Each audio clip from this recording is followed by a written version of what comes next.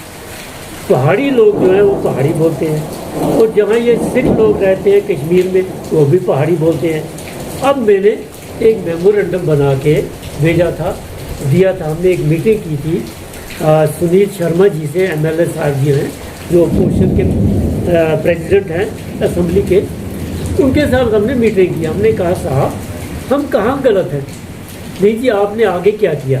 میں نے کہا جناب یہ دیکھیے ہم نے یہ کیس سوشل ویلفیئر ڈپارٹمنٹ کے ساتھ اٹھایا، ہم نے یہ کیس پہاڑی بورڈ کے ساتھ اٹھایا، پہاڑی بورڈ نے بھی ہمیں لکھ کے دیا کہ کشمیر کا سکھ جو ہے وہ پہاڑی بولتا ہے، اس کا ہمارے پاس ریکارڈ موجود ہے۔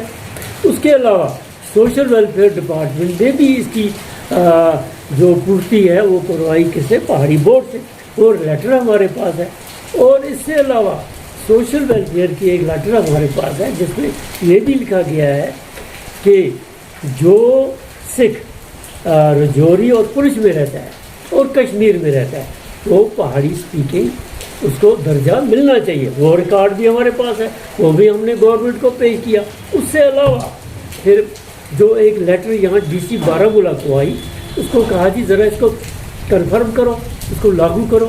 انہوں نے ایک ٹیم بنائی، اس سے انہوں نے کنفرم کرنا چاہا واقعی یہاں کا لوگ صرف جو ہے کہ پہاڑی بولتا ہے۔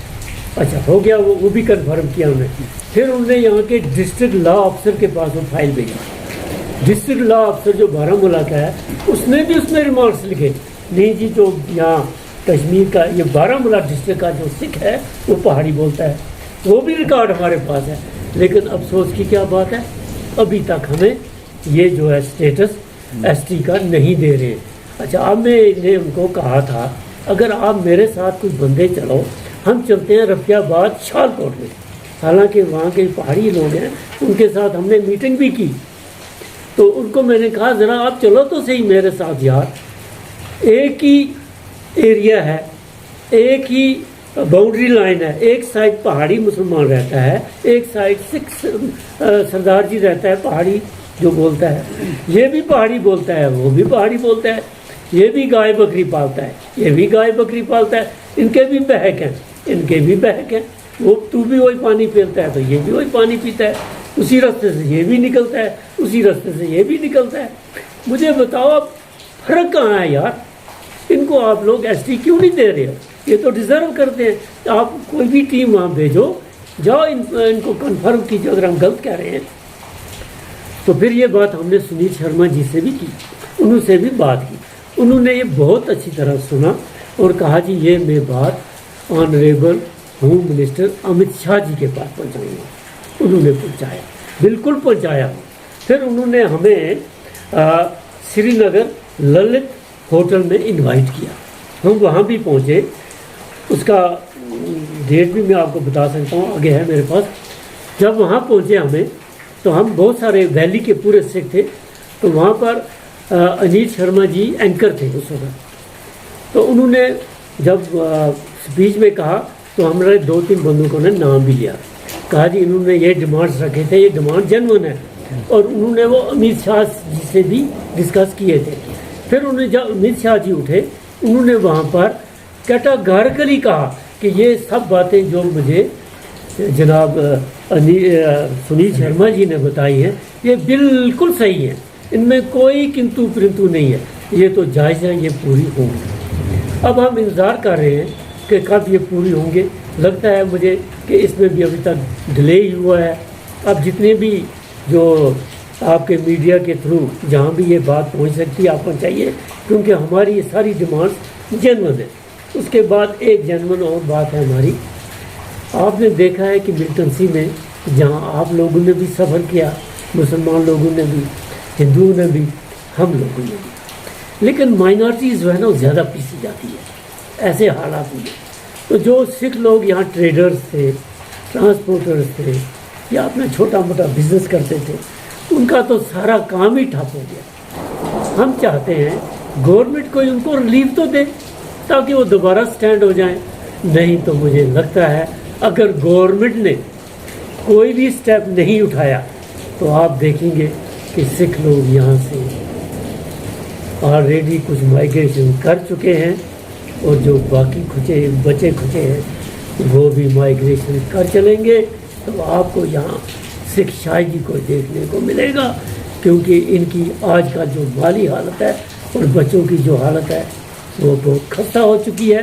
میں یہی پرارتھنا کروں گا آپ کے مادھیم سے، آپ کی چینل کے مادھیم سے، اور میرے چھوٹے بھائی شیخ منیر صاحب جی جو سوشل ایکٹیوسٹ ہیں، ان کی طرف سے کہ کرپا کر کے، مہربانی کر کے آپ یہ جو ہماری ڈیمانڈس ہیں یہ کہیں نہ کہیں میڈیا میں ان کو ہائی لائٹ کیجیے، تاکہ ہر ایک انسان کے، ہر ایک لیڈر کے، ہر ایک سنستھا کے کان میں یہ بات پہنچے، اور ہماری جو یہ بالکل جنرل ڈیمانڈس ہیں اس پر بحث کریں، اور ہمیں کچھ نہ کچھ اس کا بینیفٹ ضرور ملے۔